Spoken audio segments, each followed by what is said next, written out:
झारखंड में जेपीएससी का विवाद लगातार बढ़ता जा रहा है।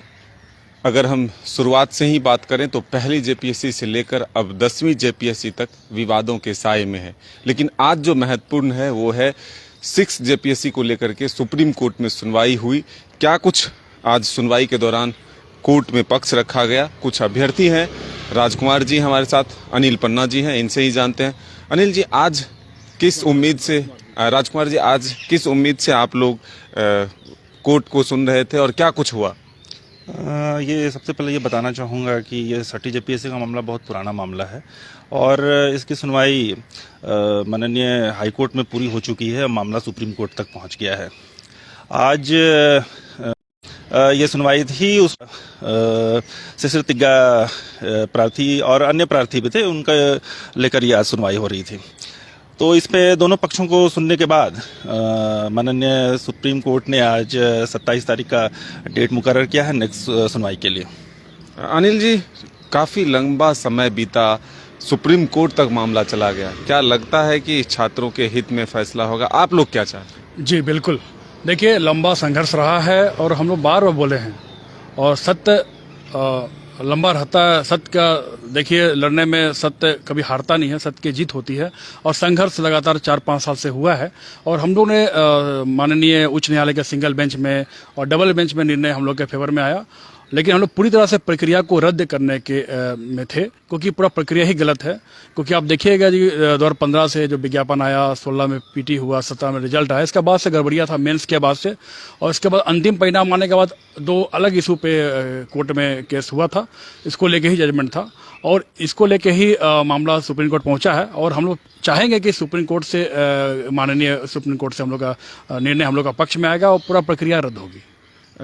क्यों ऐसा होता है कि जेपीएससी में जब भी कोई वैकेंसी आती है खास करके तो वो विवादों में ही चला जाता है? और क्या आप लोगों का भरोसा है बरकरार जेपीएससी पर? बिल्कुल नहीं। अब झारखंड लोक सेवा आयोग जेपीएससी पे पूरी तरह से छात्रों का विश्वास उठ चुका है, क्योंकि ये इतिहास देखिए, चाहे पहला का मामला हो, दूसरा का, तीसरा का, चौथा का, पांचवा का, छठा या अभी जो वर्तमान परीक्षा हुई, सब में कहीं ना कहीं आयोग अपने विश्वसनीयता खो चुकी है।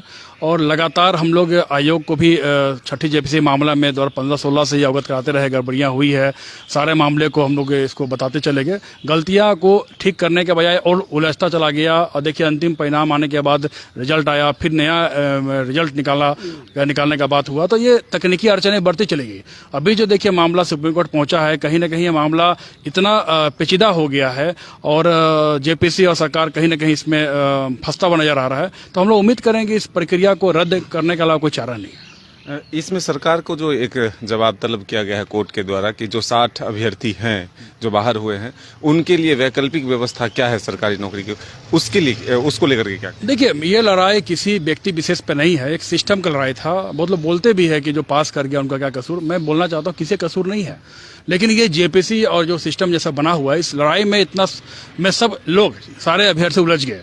हमने से लड़के जो परीक्षा का बाइकआउट किए, परीक्षा का बहिष्कार किए, एक मैसेज देने का प्रयास किए कि आयोग जो गलत कर रहा है, इसको हम लोग मैसेज देने का प्रयास किए, गलत तरीके से अपने परीक्षा ले रहा है, मैं इसका विरोध कर रहा हूं। तो मैंने परीक्षा को त्याग कर ये मैंने मैसेज दिया। अब मैंने ही त्याग नहीं किया, करीब 34,000 में आधे स्टूडेंट लोग परीक्षा का बहिष्कार किया था। एक मैसेज देने का प्रयास किया था कि आयोग को अब ठीक होना चाहिए, सुधरना चाहिए। लेकिन आयोग आज तक इसका जो स्थिति है, इसका विश्वसनीयता है, पूरी तरह से खो चुकी है। इसलिए आयोग कभी ना कभी, हमको लगता है, इसको समझना चाहिए।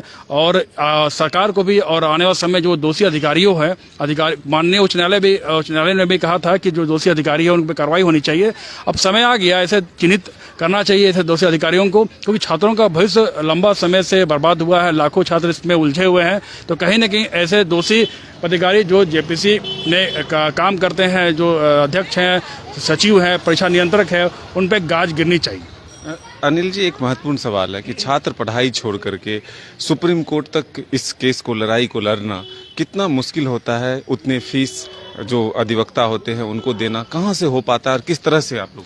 देखिए, बहुत मुश्किल है, क्योंकि स्टूडेंट का काम होता है पढ़ना, कोर्ट में लड़ना नहीं होता है। लेकिन झारखंड बनने के बाद जब से देखिए कहीं ना कहीं मामला सब कोर्ट में गया है और हम लोग बहुत संघर्ष किए हैं। पढ़ाई लिखाई करने के बाद नौकरी नहीं लगता है तो लगता है कि कहीं ना कहीं न्याय मिलेगा।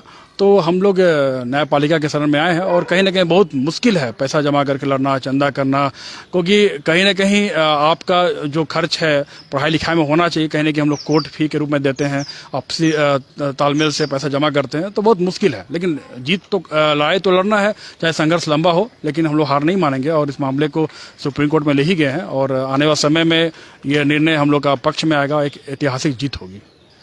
गलती आयोग की है या सरकार की, ये तो हम नहीं तय कर सकते, लेकिन छात्रों की जो भावना है वो इससे आप समझ सकते हैं कि वो पढ़ाई के खर्च को वो वकीलों के फीस में भर देते हैं। तो ऐसे में झारखंड के युवाओं की उम्मीद टूट चुकी है। अब भरोसा सिर्फ न्यायालय पर बचा है। देखना होगा कि ये इसका जो फैसला आता है वो क्या होता है। अपने सहयोगी संजय के साथ मदन सिंह, न्यूज़ बायस्कोप, रांची।